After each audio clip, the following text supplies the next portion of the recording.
Voilà, ce n'est pas pour durer.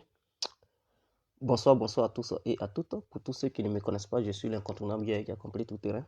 L'homme dont on parle, l'homme qui n'a pas fraudé, l'homme qui ne marche pas ses mots. Vous pouvez aussi m'appeler devant la ville, l'homme n'est rien, gouverneur italien, docteur Modern, appelez-moi Boubou, laisse-moi Mauricien, qui est plein droit, El Padrino, Camarade, ou la Moudia.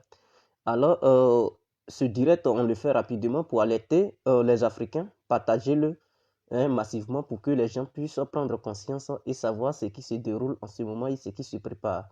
Alors, les échos que j'ai obtenus en ce moment, c'est que l'UNESCO demande aux États africains d'ouvrir les écoles à partir de la semaine prochaine, c'est-à-dire le 21 avril 2020. Donc, en janvier, février, mars, avril.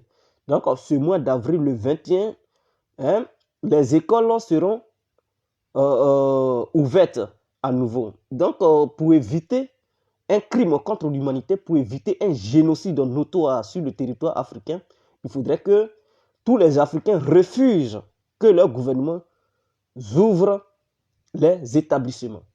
Pourquoi je le dis? Parce que pour eux, pourquoi ils font de la sorte? Pour eux, ils ne veulent pas qu'une année blanche se fasse. Mais à cause de leur histoire de qu'ils ne veulent pas qu'une année blanche se fasse dans les écoles, pour que les élèves aillent se contaminer l'un et l'autre, et en retour venir s'infiltrer au sein de la société et contaminer les autres qui ne partent pas à l'école, les autres qui travaillent, ils vont venir à la maison contaminer leurs propres parents. Et la maladie va se répandre partout en Afrique, commettre encore assez de dégâts, sachant bel et bien que nous n'avons pas des bons hôpitaux, nous n'avons pas les matériels nécessaires pour combattre cette maladie. Et ils veulent que les écoles s'ouvrent à nouveau, sachant bel et bien qu'un pays comme la Côte d'Ivoire, de jour en jour, les personnes détectées s'élèvent, les chiffres montent.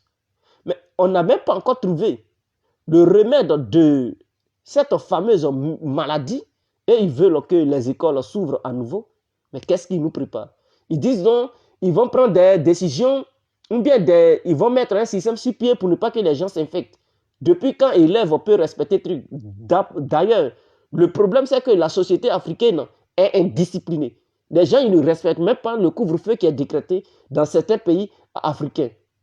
Et c'est à l'école les élèves peuvent respecter quoi que ce soit. Mais même les écoles primaires, est-ce que les enfants ils connaissent un truc d'hygiène? Ils connaissent rien, ils vont se couler l'un et l'autre. Mais les instituteurs ne pourront pas surveiller les enfants dans leur ensemble. Parce qu'ils sont nombreux dans une seule classe. Imaginons combien d'enfants qui s'y installent. Même sur un seul banc, sur une table banc, il y a combien d'individus qui s'asseyent là? Au moins 3 individus ou 4 individus, mais ils vont se contaminer l'un et l'autre. Et ces gens-là vont venir à la maison, propager cette maladie à leurs parents, à leurs voisins, à leurs amis, au sein de la société. Et cela va commettre un dégât pas possible. Alors, ce n'est pas encore le moment pour que les écoles s'ouvrent. Donc, le 21 avril 2020 n'est pas une bonne date pour rouvrir les écoles en Côte d'Ivoire et partout en Afrique. Même côté France, où ils ont dit 11 mai, les Français contestent déjà. Ils ne sont pas d'accord. Ils se disent que le gouvernement veut amener leurs enfants à l'abattoir ou bien veut amener le peuple français à l'abattoir. Donc, non seulement le peuple français conteste, et c'est en Afrique, on n'a même pas encore trouvé un remède et la maladie, ce n'est que le début.